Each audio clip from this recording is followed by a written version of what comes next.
भंडारा शहरात माणुसकीला काळिमा फासणारी धक्कादायक घटना समोर आली आहे.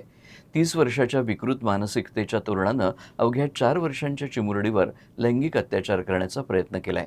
स्थानिक नागरिकांनी वेळीच धाव घेतल्यानं पुढील अनर्थ टळला. घटनेनंतर आरोपीनं स्वतःलाच जखमी करून घेतलं. या प्रकरणी भंडारा पोलिसांनी गुन्हा नोंदवलाय आणि तपास सुरू केला आहे. भंडारा शहरात एका 30 वर्षाच्या तरुणानं 4 वर्षाच्या मुलीवर लैंगिक अत्याचार करण्याचा प्रयत्न केला. यावेळी स्थानिक नागरिकांना संशय आल्यानं त्यांनी तातडीनं घटनास्थळी धाव घेतली. नागरिक येत असल्याचं लक्षात येताच आरोपीनं स्वतःला जखमी करून घेतल्याची माहिती समोर आली आहे. घटनेची माहिती मिळताच भंडारा पोलीस तातडीनं घटनास्थळी रवाना झाले. पोलिसांनी पीडित 4 वर्षाच्या मुलीला वैद्यकीय तपासणीसाठी रुग्णालयात दाखल केलं. दरम्यान स्वतःला जखमी केलेल्या आरोपीलाही उपचारासाठी रुग्णालयात दाखल करण्यात आलंय. या घटनेप्रकरणी भंडारा पोलीस पुढील तपास करत असून वैद्यकीय अहवाल आणि प्राथमिक तपासाच्या आधारे पुढील कायदेशीर कारवाई करण्यात येणार आहे.